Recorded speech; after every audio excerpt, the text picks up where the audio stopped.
Brunei, Cambodia, Indonesia, Laos, Malaysia, Myanmar, Philippines, Singapore, Thailand, Vietnam. This is ASEAN 2022, addressing challenges together.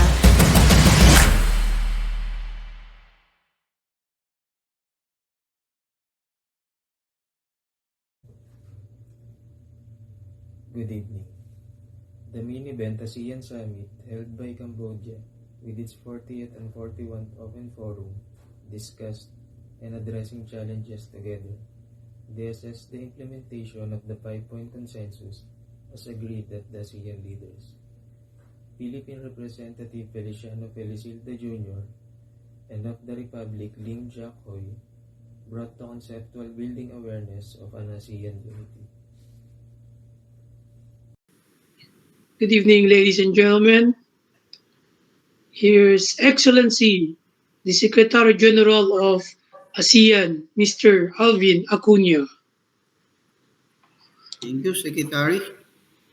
Ladies and gentlemen, it is indeed a great honor for me and the other leaders and staff, the ASEAN Secretariat, to welcome you, Your Excellency, Mr. President, and your distinguished delegation to the ASEAN headquarters.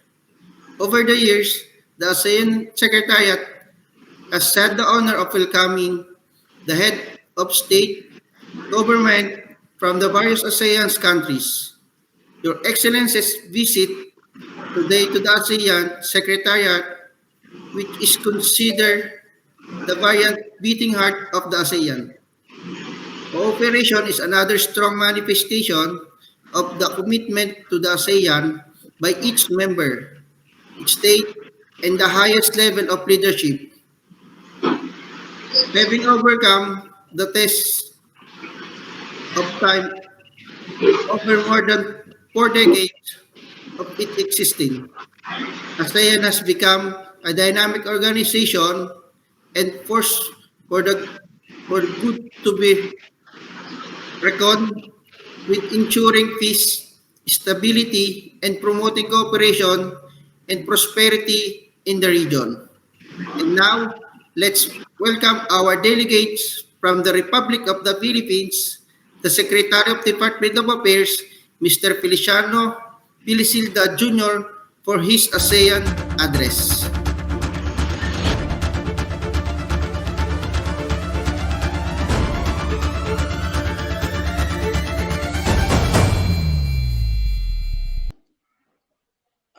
Thank you for that wonderful message, Your Excellency.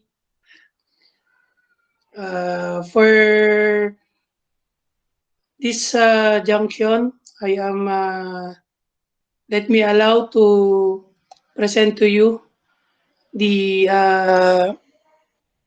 master plan for the Philippines on the contribution to the ASEAN. So first off, we have the economic transformation. The Philippine economy is forecast to grow faster than initially expected in 2022, following the relaxation of COVID-19 mobility restrictions in the country, the expansion of the COVID-19 vaccination program, and a rebound in investment and household consumption. So as micro, small, medium enterprises secure and make their businesses more resilient and adaptable in the face of future economic disruptions.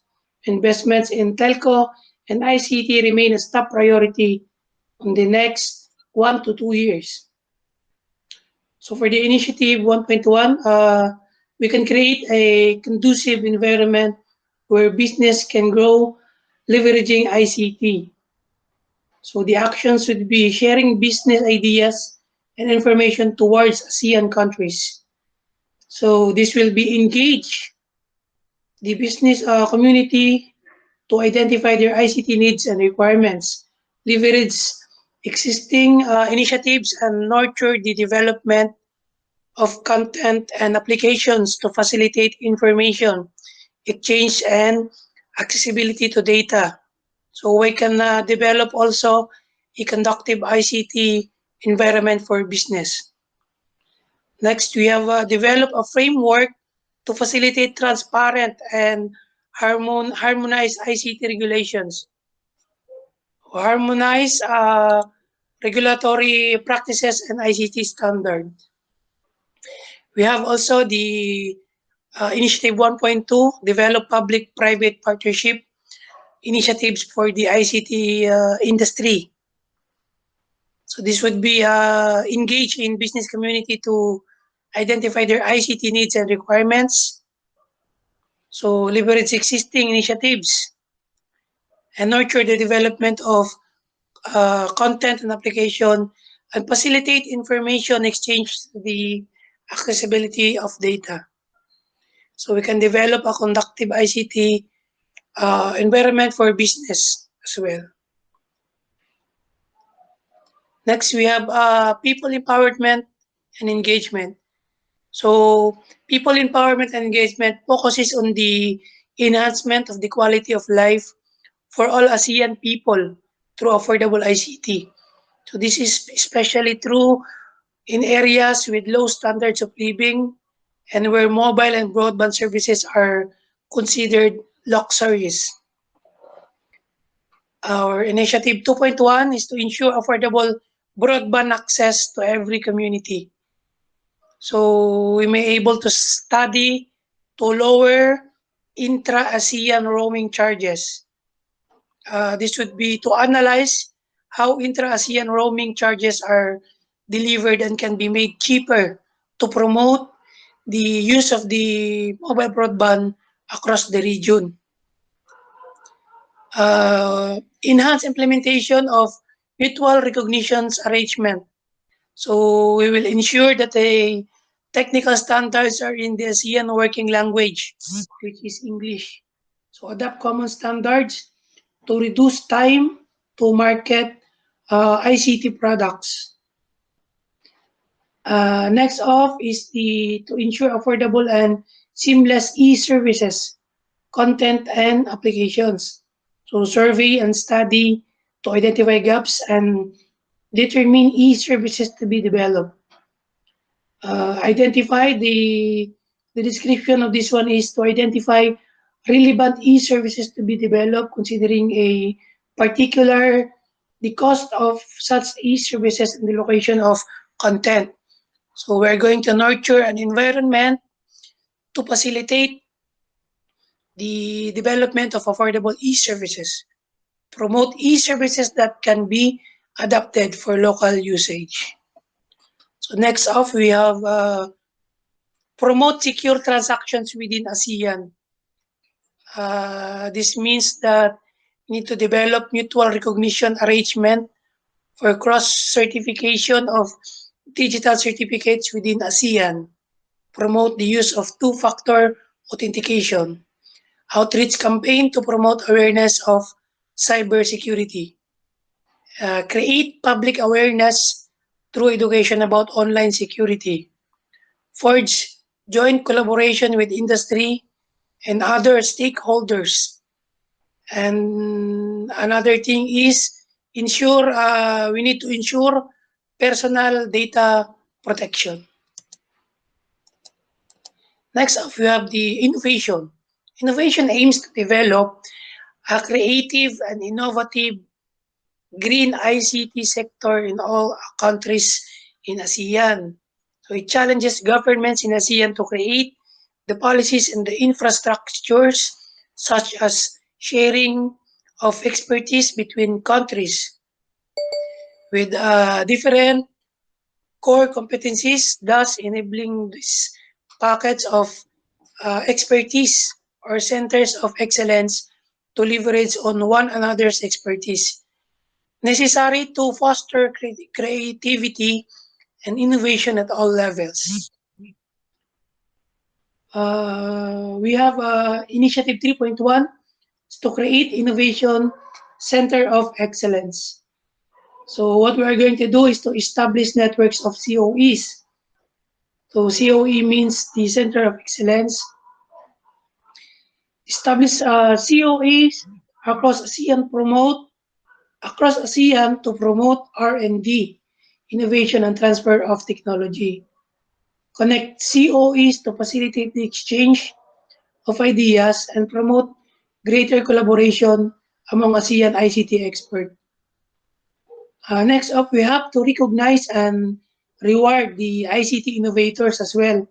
So develop ASEAN ICT awards to promote creativity and encourage innovation.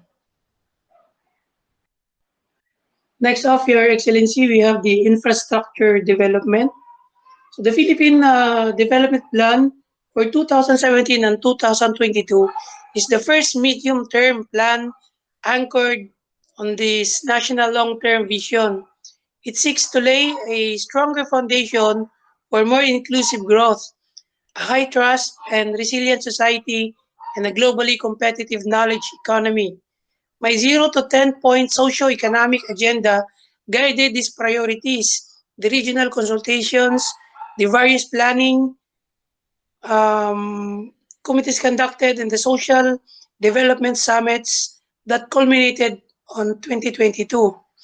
Though this plan, we will empower the poor and the marginalized, push for improved transparency and accountability in governance, and fuel our economy. Especially, we intend to make growth more inclusive by lowering poverty incidence in rural areas, creating more jobs, making individuals and communities more resilient, driving innovation, and building greater trust in government and society. So the initiative for this one, Your Honor, is the housing and urban development. We have manufacturing. So these are the food processing, housing related goods and services, and also we have transport. Connectivity, including roads, ports, airports, bridges, and communication. We have also the educational services, financial, health, tourism, agriculture, and countryside development. Next, we have the human capital development. So the PDP or 2017 to 2022 that takes off from the administration's 0 to 10-point socio-economic agenda is the first medium-term plan anchored in the Ambition Natin 2040 following EO 5 2016.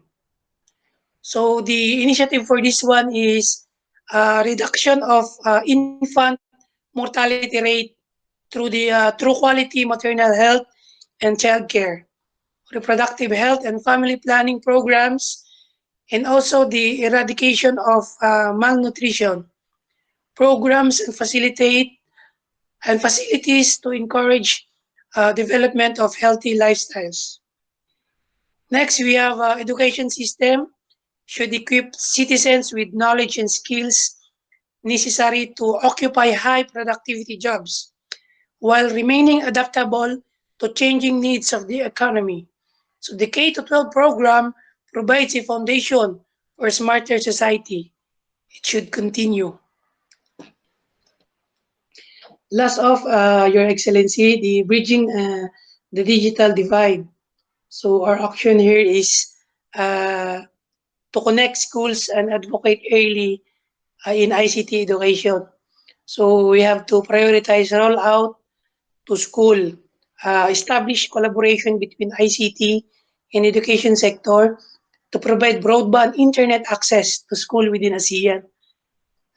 We need also to collaborate between ICT and education sectors within the ASEAN.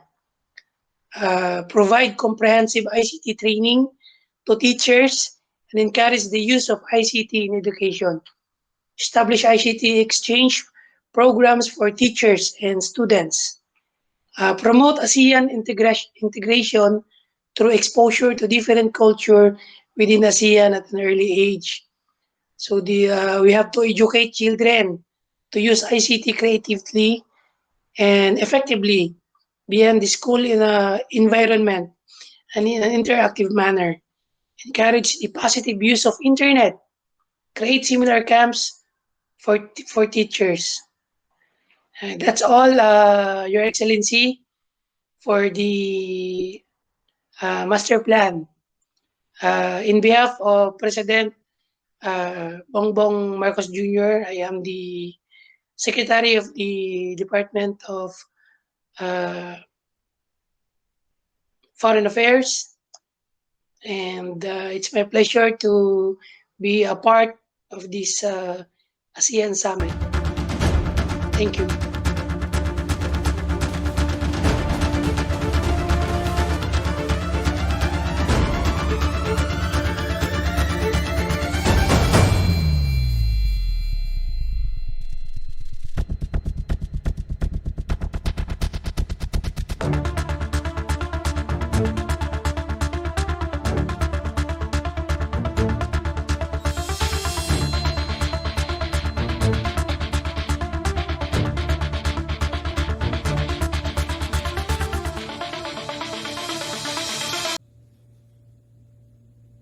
After the discussion, ASEAN leaders created a comprehensive mechanism and strong partnerships which engage and benefits the people of ASEAN. Please join us again next week. This is your Mel Capasio from UB News Team. Good evening.